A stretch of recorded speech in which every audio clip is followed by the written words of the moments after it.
Top 5 Best presents School Punishes Boy for Always Being Late Until They Discover the Truth. Parenting can be difficult. I know, newsflash, right? But it's true. And sometimes parents experience challenges that require some out-of-the-box thinking to overcome. The problem with such ingenuity is that the box generally exists because it features the most efficient tools for giving a child a happy, stable life. Deviating from that standard has a high chance of creating instability. Unfortunately, sometimes such things are mostly outside of our control. If an organization that is responsible for the children of parents like these sees the outside effects of this, sometimes they may assume that it is in some way the child's fault. But children can't always be held responsible for the extenuating circumstances of their parents. Unfortunately, some places may forget that and make some harmful mistakes of their own.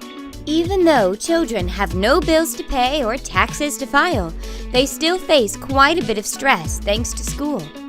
Kindergartners get homework, kids are bullied left and right, and students of all ages get punished when they move around, talk too much, or arrive a little late. When a young boy was tardy because of a family situation, he didn't think there would be severe consequences. Well, was he wrong? After his mom noticed his anxiety, she finally learned how the school was punishing him, and she wasn't happy. Hunter Camillo is a 6-year-old boy from a small town in Oregon. He lives with his mother, father, little sister, and grandmother, and he recently started attending elementary school. His education didn't come without hiccups, however. Like most American kids, Hunter expected to ride the school bus in the mornings and afternoons, but the family lived too close to the school to qualify. Still, Hunter couldn't walk since the roads were too busy and far too dangerous for such a little boy. For most people, giving their child a quick ride to school wouldn't be a big issue, but Hunter's family drove an old car that was less than reliable, and they couldn't afford a new one. And unfortunately, this led to trouble in the mornings. On top of all that, Hunter's mom suffers from osteoporosis, a condition that weakens the bones and makes it difficult to move around. "It causes a lot of pain," she said, "and in the mornings it's especially hard for me to get going." One day, when the car acted up once again, Hunter grew incredibly anxious about being late, so much so that his mother wondered what was going on. A 6-year-old should not be this scared of a little tardiness, right? Despite the car issue, Hunter was dropped off less than 5 minutes late, but he would still be punished for it. Knowing what was coming, he pleaded with his teacher, but rules were rules. And because he was late, little Hunter had to eat lunch at an empty table in the cafeteria, with a cardboard screen shielding him off from the rest of the school. Next to him was a big cup with a D written on it. D for detention. Eventually, his mother was informed about the punishment, and she rushed to the school, shocked to see her son treated this way. "They are shaming him for something that is not his fault. It's out of his control, and it's our fault that he is late," Hunter's father said. Hunter's grandmother, in particular, was furious about the situation and logged onto Facebook to share the story along with pictures taken by her daughter. "They made a mockery of him in front of the other students," she wrote. She continued, "The principal is responsible for this. His mom found him there, crying, and took him home for the day.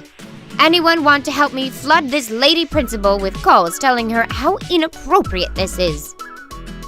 People were quick to answer his grandmother's call to action, defending the young boy who'd been given such a hard time by his school.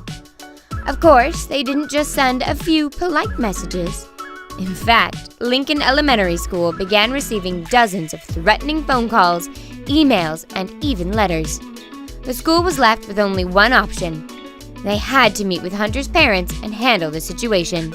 "We're pleased to report the meeting was productive," the principal stated. "Ultimately, the issues were resolved to the satisfaction of both parties and the school. We all believe that an appropriate resolution has been reached." While the school still gives kids some alone time during lunch to catch up on any work they might have missed, Those in charge agreed to finally stop using the screen and the detention cup so those poor kids don't feel so humiliated. It was only a matter of time before a local news station covered the story. Journalists explained that Hunter's mom's car and osteoporosis were the main reasons why he was often so late, and the message reached a certain someone. As it happened, a nearby car mechanic saw the news segment and thought he could help. While he couldn't cure osteoporosis, he was skilled at fixing up broken cars. However, the mechanic didn't offer to repair the old Dodge Durango. Instead, he organized a fundraiser to buy the family a whole new car.